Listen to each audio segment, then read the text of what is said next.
Hello and welcome to TV Africa News, and thank you for always joining us. This is Africa Today. My name is Najima Luima, but first are the headlines. President Museveni eulogizes Speaker Olanya as a good cadre. Uganda Burundi to strengthen ties at third Joint Permanent Commission meeting. Democratic Republic of Congo's Ministry of Education accused of embezzlement of public funds. Mbale Heroes stunned police in Mbarara City reach quarterfinals. A warm welcome once again. Now the news in detail. President Yoweri Kaguta Museveni has hailed the deceased Speaker of Parliament as a good cadre of the ruling NRM party. Museveni said in a tweet that it was with a lot of sadness that he announced the death of the Right Honourable Jacob Olanya, the Speaker of the Parliament. We have more. According to President Museveni, Olanya died at around 10:30 a.m. East African time on Sunday, but the announcement was delayed so that his children are informed first. Olanya's death comes barely a year after his election as Speaker of Parliament in May 2021 after trouncing his closest rival and previous Speaker Rebecca Kadaga in a hotly contested election.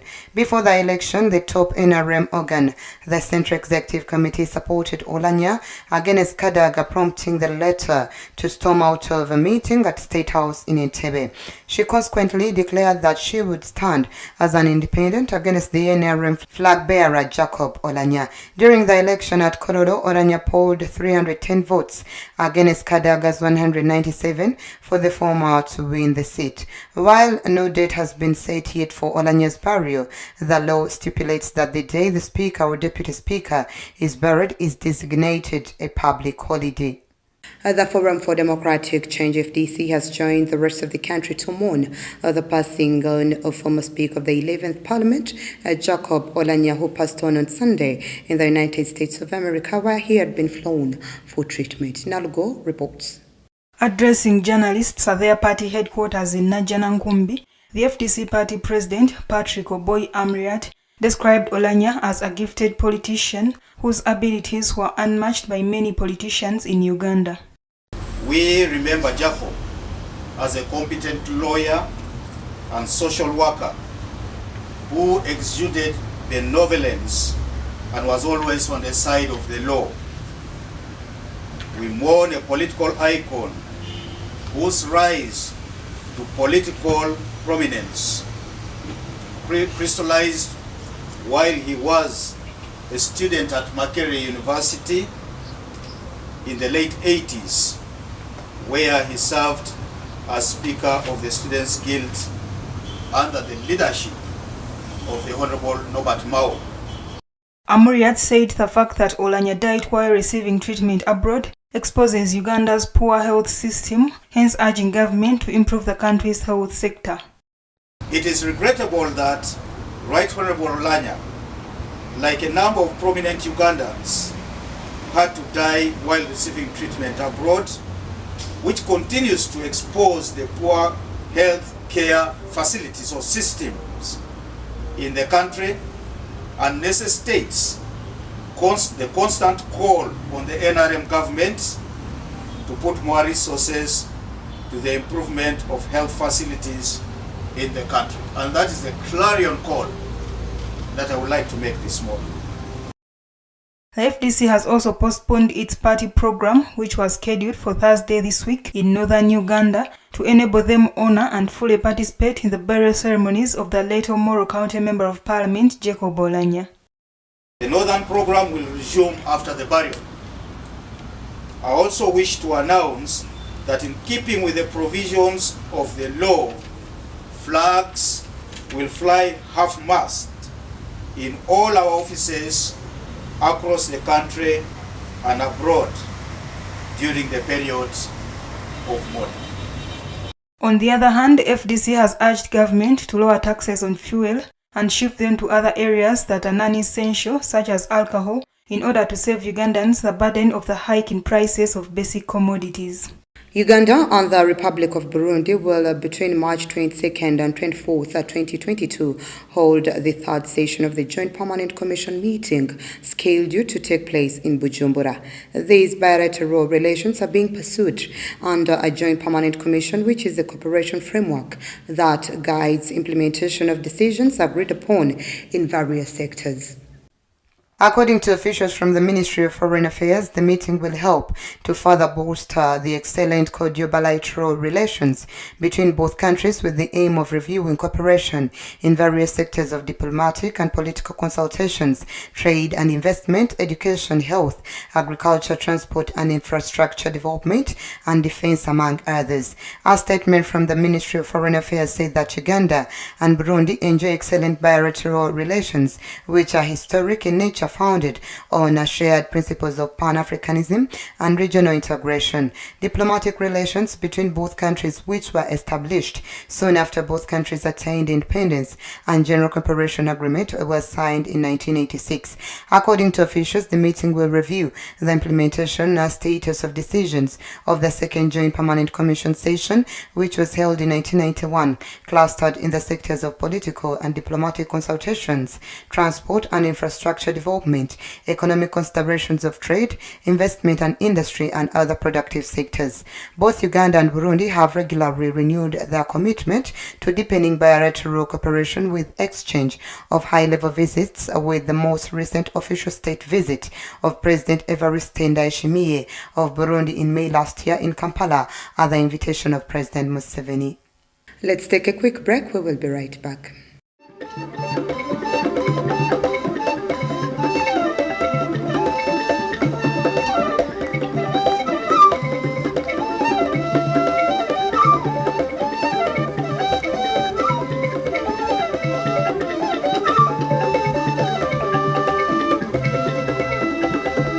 The Congolese Ministry of Primary Education has been accused of having embezzled nearly $400,000 allocated to the organization of the first African School Football Championship in the Democratic Republic of Congo. Let's take a look.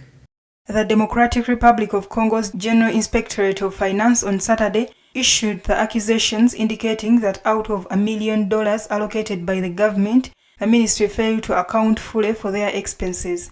The accusations range from overquotation of transport charges and lack of accountability in other purchases like t-shirts for the participants. In 2021, the same body accused the Ministry of Education of embezzling over $16 million.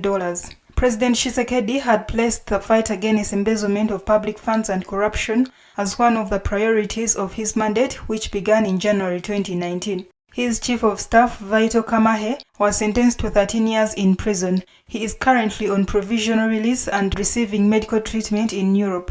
The DRC is ranked 169th out of 180 countries in Transparency International's 2021 ranking.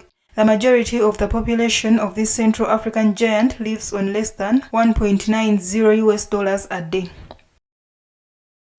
Moving on, Egypt on Saturday displayed a series of recently discovered, finally decorated ancient tombs at pharaonic necropolis just outside the capital, Cairo. The tombs, he said, were for senior officials, including regional rulers and supervisors of the palace in ancient Egypt. The 5 tombs unearthed earlier this month date back to the Old Kingdom of 1570 BC and 1069 BC, and the first intermediate period that spanned more than a century after the collapse of the Old Kingdom, according to the Ministry of Tourism and Antiquities. Mustafa Wazili, Secretary General of the Supreme Council of Antiquities, said Egyptian archaeologists started excavation on the site in September. The tombs were found near the State Pyramid of Djoser in the Saqqara necropolis, 24 kilometers southwest of Cairo. Footage shared on the ministry's social media pages showed burial shafts leading to the tombs. Walls were seen decorated with hieroglyphic inscriptions, images of sacred animals, and afterlife items used by ancient Egyptians. The Saqqara site is part of a sprawling necropolis at Egypt's ancient capital of Memphis that includes the famed Giza pyramids, as well as smaller pyramids at Abu Sa, Dashu, and Abu Ruwayash. The ruins of Memphis were designated a UNESCO World Heritage Site in the 1970s. Away from that, thousands of Tunisians rallied in the capital on Sunday, the country's Independence Day, to protest against President Kais Saied and consultations over constitutional reforms proposed by him. We have more. The demonstration was organized by the Islamist-inspired Ennahda Party and a movement named Citizens Against the Coup. According to reporters, protesters shouted that they want to overthrow the president and no to consultations. It is the latest in a series of demonstrations in the North African countries since Saied seized a host of powers after dismissing the government and freezing parliament on July 25th. Critics have dubbed the move a coup, and rights groups have warned that the country seen as the only democracy to emerge from the Arab Spring protests is sliding towards autocracy. Demonstrators marched on parliament in the Bordeaux neighborhood of Tunis on Sunday, many waving national flags, but a large police deployment blocked their path. Sunday marked the final day of an online poll launched by Saied in January in a process to help rewrite the country's constitution, with the results said to be presented to a committee of experts. So far, only 508,000 people, about 7% of the 7 million eligible voters, have taken part according to official statistics. The Polisario Front Independence Movement has accused Spain of making a grave error after it changed its position and backed Morocco's autonomy plan for the disputed Western Sahara. Morocco sees the Western Sahara, a former Spanish colony with rich phosphate resources and access to lucrative Atlantic fishing waters, as an integral part of its territory. The Algeria-backed Polisario separatists took up arms in the 1970s and have continued to demand an independence referendum on the basis of a 1991 deal that concluded a ceasefire. On Friday, Spanish Foreign Minister José Manuel Albares said Morocco's 2007 proposal to offer Western Sahara autonomy was the most serious, realistic and credible basis to end the decades-long dispute over the vast territory. This sparked an angry response from the Polisario, which expressed surprise over the move in a statement released late Friday. Spain had until now tried to appear neutral on the issue of Western Sahara, a mostly desert region the size of Britain. The separatists called on political sides in Spain to exert pressure on the Spanish government to correct this grave error. The movement said that the United Nations, the African Union, the European Union, the International Court of Justice, the European Court of Justice and all regional organizations do not recognize Moroccan sovereignty over the Western Sahara. Earlier this month, the United States reiterated its support for Morocco's plan for autonomy in the Western Sahara.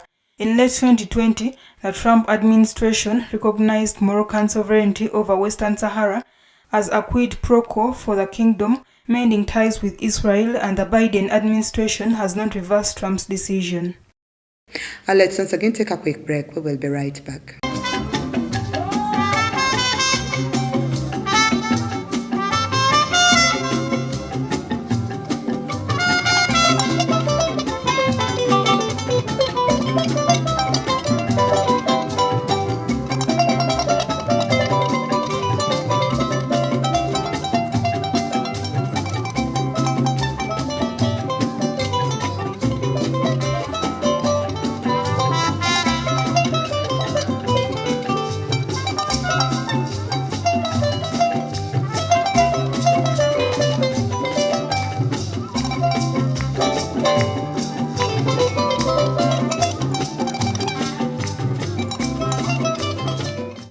Welcome back. You're still watching TV Africa News, The Right to Know. In our business news today, Mali has recorded its largest cotton production of more than 760,000 tons for the 2021-2022 season. The president of the transition, Assimi Goïta, declared the record production on Saturday. Figures that place Mali as the top cotton producer on the African continent. According to the government, record production was made possible by maintaining a subsidy on agricultural inputs, maintaining a minimal shift in the cost of cotton seen among other initiatives. In September 2021, the United States Department of Agriculture had indicated in its report that Mali will be the largest cotton producer in Africa for the 2021-2022 season, followed by Benin, Cote d'Ivoire and Burkina Faso. Mali planted a record 795,000 hectares, up 630,000 hectares from last year's crop according to the document. In addition, the US report explained that Cote d'Ivoire also planted a record 460,000 hectares, while Benin and Burkina Faso each planted more than 600,000 hectares this year. At the end of the 2019-2020 season, Mali's cotton production totaled 700,000 tons, up 6.6% from 2018-2019. The volume harvested for the 2019-2020 campaign makes Mali, for the second consecutive year, the second largest producer for white gold in Africa, behind Benin, which produces 714,000 tons.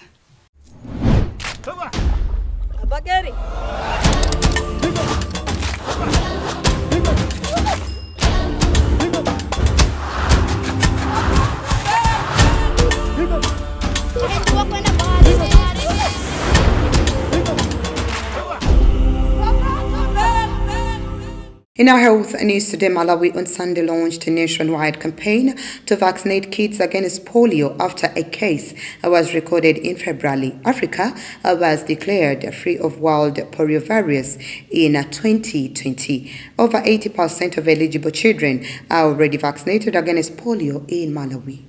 Dr. Susan Kambale, a national professional officer for child health in the World Health Organization, Malawi, said that the country secured 6.8 million doses of the oral polio vaccine that will be given to children under the age of 5 across all the 29 districts in Malawi.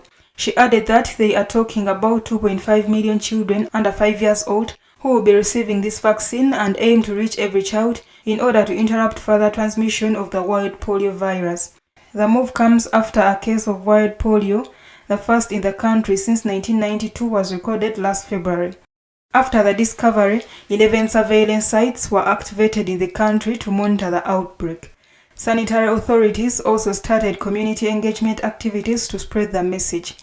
All health facilities will offer polio vaccine free of charge, according to Dr. Susan Kambale, adding that once children receive their 4 doses, they are protected from the disease, which can result in permanent paralysis. The oral polio vaccines targeting 2 strains of the virus, including the one detected in Malawi, will also be given through outreach clinics. Routine immunization in Malawi given to children protects them from all 3 strains of the virus. The campaign will proceed in 4 rounds as neighboring countries of Mozambique, Zimbabwe, Tanzania, Zambia also conduct immunization programs.